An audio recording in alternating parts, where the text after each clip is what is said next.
How you doing, folks? Welcome back to the channel. So it is Celtic getting back to winning ways after the winter break. 2-0 win over Hibernian in Celtic Park. Maeda getting his first goal on his debut for Celtic, and Juranovic converting from the spot to make it 2-0 in the first half. So I was supposed to be doing this with James and with Alan from the Huddle Breakdown, who normally join me, but James unfortunately has COVID, so he's not able to join me. And Alan has been rounded in on taxi duty for his kids. So unfortunately, you're stuck with just me. So what I'm essentially going to do is it's going to be a shorter video than actually planned, but I'm going to give my thoughts on the game, my predictions, what I expected going into the game, and whether or not Celtic lived up to that.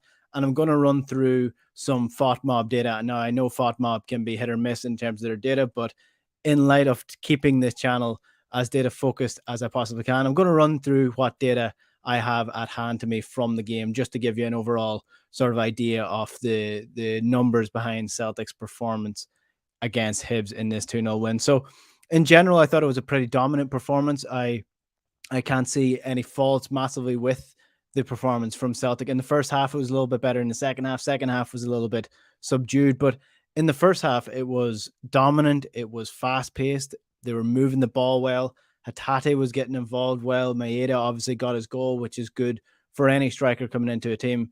And then second half was just a little bit subdued, a little bit slow, not really pressing the matter. Hibs had a lot of the ball. Hibs controlled a lot of the possession in that game if you weren't watching it, but I think it was pretty obvious if you were watching it that Hibs were actually the team that were trying to play more possession-based football. They were slow in their build-up. They had more possession. They had more passes, but they weren't really doing much with the ball at all. Do let me know in the comments below. Let me know what you thought about the game. Let me know your thoughts on the three new boys that come into the club. Let me know your thoughts on the performance and what you took from it as well. I'll try to get to some of the comments before the end of the stream. In terms of the three new men, so Maeda got his debut, and Hatate they both started from the get go. Edeguchi started on the bench. He came on rather as a sub later on in the game. But we'll start with Maeda. Thoughts on him? Obviously, he got his first goal. It came from a high press from Celtic. Tom Roderick got on the ball, squared it to him, and I'm not sure whether he scuffed it or whether he actually meant to put it into the bottom right corner. But either way, it all counts. It went in, and Celtic went 1-0 up. He had his first goal within 3.5 minutes.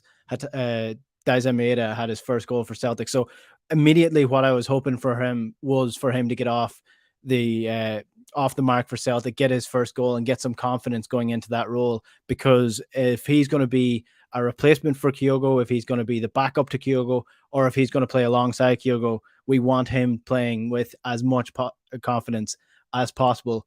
And within 3.5 minutes, he has his first goal for the club. So that will do a lot of good for his confidence in terms of going forward to the club. Hatate, for me, was the best player. He got man of the match on the night, and I was incredibly impressed with this guy. I mean, we heard a lot about him coming to the club. Boys Analytics did a deep dive on him. He was everywhere. He was everywhere in the midfield. He was pushing high up. He was pressing high up. He was high energy. He was getting on the ball. He was controlling the pace of the game. He really was the man of the match. I mean, his passing range, I think we got a good glimpse of that as well, is really strong.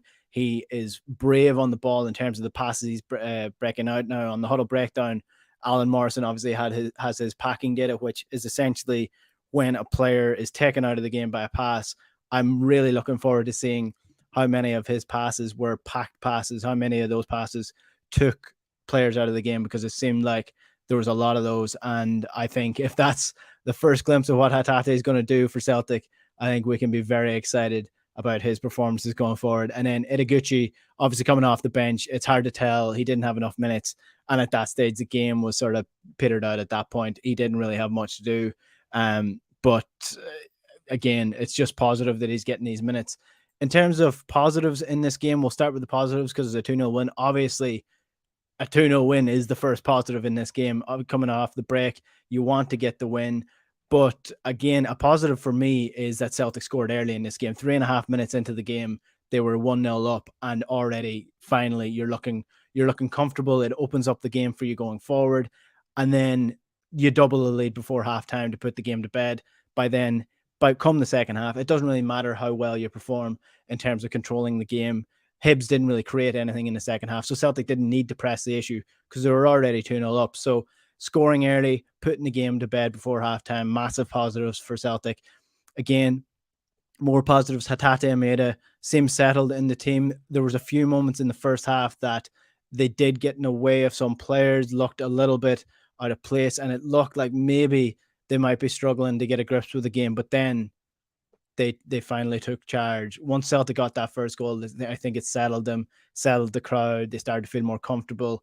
And Hatate really was a leader out in that pitch today in terms of leading by example, and you can even see him giving instructions to the likes of Greg Taylor and even to Cal McGregor at times to move out of position, get out of his way, and be there, be in the right place. And then another positive, final positive, is as Jota came off the bench, there was worries of his fitness, whether or not he was going to be fit on time for this game. He wasn't fit enough to start, but he was fit enough to come off the bench. He got a massive applause as well from the Celtic Park fans. So that's a massive positive. I think if you slot Jota in for Abada or in for Forrest, that again, it improves that side tenfold. I don't know if I like Forrest on the left-hand side. At times, he's a bit too predictable coming in on his right foot. Abada, again, the usual frustration with him is the end product where, he can beat a man, but he can't get the ball into the box properly. And we saw a few of those moments tonight. He hit the post from about 2 yards out from a corner. I think he could have done better there. And he had a couple of passes as well that were just a little bit loose, and a few dribbles that were just a bit loose. And you're just thinking, if you can tighten up your game, you'd be a really exceptional player, but he just isn't there yet. He's still a bit raw. So that's where I think Celtic need to improve. And then the final thing that I will say on Celtic needing to improve, it's hard to take any negatives from a game you win 2-0 and completely dominate, and you're not really flustered at any point in time.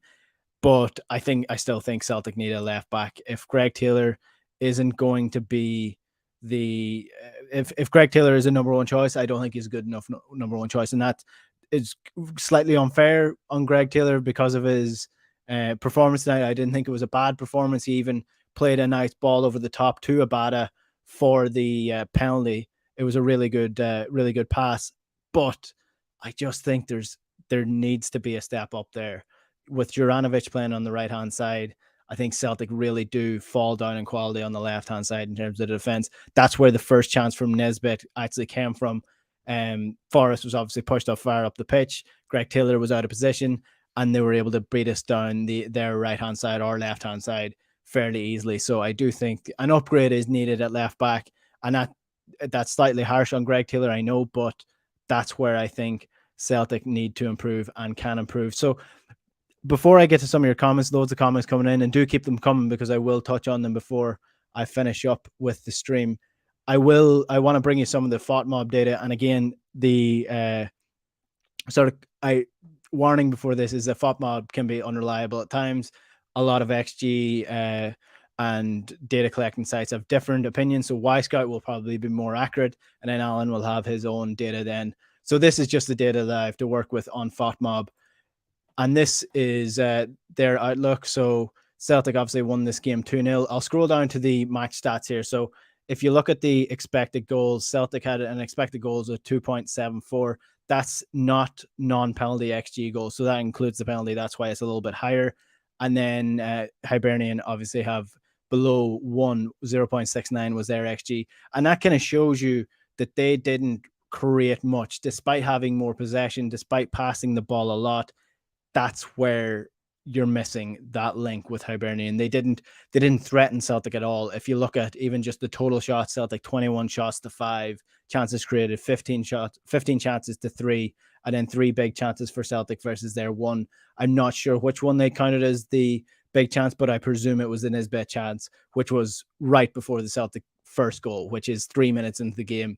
So after that, Hibs didn't create anything against Celtic in terms of their XG. If you scroll down here, you can actually get a wider look at the XG for Celtic. And the first half, the XG is 1.55. So that is still counting the penalty. XG from open play, as you can see from Celtic, is under 1. So that's something that you need to actually improve on. If Celtic are scoring 2 goals, but they're underperform, their XG is quite low. That means they're overperforming on their XG. So you need to be creating a few more chances. In terms of the passing, I mean, this doesn't really need much, doesn't really mean much, as I said, because if you look at the Hibs passes, for example, they had more passes than Celtic. They had more touches than Celtic. They had more possession than Celtic. But then when you get up to the XG and to the chances, Celtic are way ahead when it came to it. So Hibs had a lot of the ball, passed the ball nicely at times, passed the ball a lot at the back, but they didn't create anything against Celtic when it came to chances. I want to click in here into Hatate's own data himself, because this is the performance that I thought was the standout performance, and he did get man of the match for the game as well. XG of 0.17. He had a good shot in the first half, a nice volley, controlled it well, and made the keeper work for a save. Accurate passes 37. Opposition half 24 passes in the opposition half, 77% pass success rate. And this is where I almost think that stats don't tell the entire story, because if you look at, say, Hatate, for example, again, you're looking at his passing. He had 37 accurate passes. If you go into Callum McGregor, he had 55 accurate passes. So you would think that Callum McGregor was the main man for Celtic in the midfield, but it was Hatate who was pulling the strings for Celtic in the midfield. So that is the FOTMob data. That's what we have at our disposal right now. Again, we will have Wyscout data in a few days where we can look at it in a little bit more detail, and the likes of James and Alan will break it down much better than I do on the Huddle Breakdown this week. So I just want to get to some of your comments before I finish up. Jim Hunter says to give Ange the biscuit tin, and he certainly knows a good player and a good win. Coy Big. Yeah, again, if you're looking at Ange's record in terms of the players that he's brought in, you're looking at Hatate, Ideguchi, Kyogo. It's Hart is apparently one of Ange's selections as well. A good eye for a player by the looks of it, and the fact that he's able to get us into these markets that we wouldn't have been shopping in. I don't want to use the example of Chris Wood going to Newcastle, but that just shows you expertise with that Ange is bringing into the team compared to what Eddie Howe, for example, would have brought in, is much vaster and is much more. We're getting into markets that we definitely would not have been getting into had Ange not become the Celtic manager. Greg is saying that our energy and our reflexes in the first half was electric. Real drop off in the second half, though. Still very concerning. Ange is too naive for Van Bronckhorst. I wouldn't fully buy into that. I do think we were a little bit slack, not slow, monotonous at times in the second half, but I don't think Celtic are naive. If anything, they let Hibs play away at their game this evening, because Hibs were passing and passing and passing and passing, but doing nothing with it. And Celtic were happy enough to sit back and just watch them do that. They didn't press as much in the second half as they did in the first half. We saw Maeda pressing like hell in the first half. He wasn't doing it in the second half. So I think that's showing not naivety from Ange, but real pragmatism from Ange, that, let these guys pass it all they want. Let them pass around. Let them keep possession. We don't need to press them. We don't need to use our energy, and we can still win this game fairly easily. And I think that's what Celtic did in the second half. Eric Barron is saying that Rio was hands down the man of the match. Maeda looked a little bit rusty on the ball, which is to be expected. Gucci looked solid in the few minutes he played. Good team performance, but Taylor was all over the place. Yeah, I largely agree with that. I think Taylor has much to improve. I just don't think his ceiling is high enough to be Celtic's top left back. He's a good fullback. He's a good backup option. I mean, I was saying that since last season. He's a good backup option, but he's just not good enough to take Celtic forward at left back. Matthew Wright is saying that Hatate trending number 3 in Ireland, not bad for a game that was only available on His Goal over here. Yeah, I watched this game actually totally legally on IPTV, and it was the Hibs TV commentary, and they were going in between the idea of keeping the ball and playing nice football to lump it up the pitch to the big man up front. The commentary was laughable at times, but I mean, look, what can you do? That's what you get when you're struggling to see these games. I was not going to pay extra on Celtic TV after paying a subscription to watch the games to watch this one. again. What else is there? 3 points is all that matters, says Rory Grant. This one from Marco coming in. Starfelt was solid tonight. Now, Starfelt has been getting a lot of quote unquote hate. I don't think it's hate during the week. Now, anything that goes personal for me is off the cards when it comes to Celtic criticism. I thought Shane Duffy got a lot of personal stuff thrown at him in last year's season, and I thought it did absolutely no good for him, and there was absolutely no need for it. I hope that Starfelt doesn't get towards that. We were quite critical of him on the Huddle Breakdown last week. We did a defensive breakdown of all the players' performances, but I thought we were quite fair with the criticism of him and where he needs to improve. And it was nothing personal. It was all down to what he was doing on the pitch. I thought Starfelt was okay tonight. Honestly, I think he was okay. I'm not going to go any further than okay. He still had a few shaky moments in terms of his on the ball stuff. His off the ball stuff is absolutely fine in terms of positioning and in terms of his defending, but I just think his on the ball stuff just looks a little bit ropey at times to me. He looks a bit shaky. He doesn't look confident on the ball, and I think for a Celtic defender, you need to be confident on the ball. Otherwise, you're not going to do much. Scott Galloway is saying that I'm excited. It's exciting to think that we had enough quality high players to rotate when these guys all develop the team bond. They will be a frighteningly quick team. Yeah, I agree. The strength and depth, I think that was the strongest bench that Celtic have put out all throughout the season so far. And that's important. You need the bench. And we got through the Christmas period by the skin of our teeth. You need to get through this January period now, and to have all that strength and depth. To bring Jota off the bench is really promising for Celtic. A good few comments coming in about Hatate and how brilliant he was. As I said, he was really, really strong, and I do think he was worth the start tonight. He looked high energy. He looked like he was good enough, and I do think he is going to develop into a player that we're going to be really excited about over the next couple of years. One more comment before I finish up. Daniel Mack is saying, if the board go out and spend 5 to 7 million on experienced centre back, we could win the league. It looks like they're going to go out and spend that 5 to 7 million on Cameron Carter-Vickers to make him permanent, and on Jota as well. And for me, that's an important signings. Cameron Carter-Vickers, again, is Celtic's best defender by a mile. He's the rock in that Celtic defence. Didn't put a foot wrong tonight again. And genuinely, I think Celtic they might as well spend that money on someone who they know is good enough at this level, than go out and try find another centre back that's at another club and take a risk, just like just like they did with Starfelt, because you never know what's going to happen, whether a player settles or not, and whether they're good enough. But we know Cameron Carter-Vickers is good enough for Celtic. So that was Celtic 2, Hibs 0. That's the first game since the Christmas period. Good to get off to a winning start in 2022.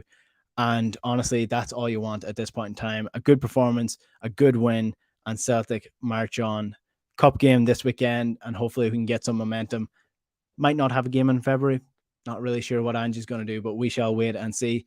Thanks for watching, folks. If you aren't subscribed to the channel, but you do want to see more of this, do hit the subscribe button below. Like this video so more people can see them. The Huddle Breakdown will look at this game in more depth. I'm going to be speaking to former Celtic player Paddy McCourt at some stage this week as well. And hopefully we'll have another couple of videos as well before the week is out. So enjoy the post-match celebrations. I'm sure there's loads of stuff going on YouTube right now as well, with Axum and with Hill 67, Hill and Ryan 118. So take a look at all that, and we shall chat to you on the channel later on. Good luck.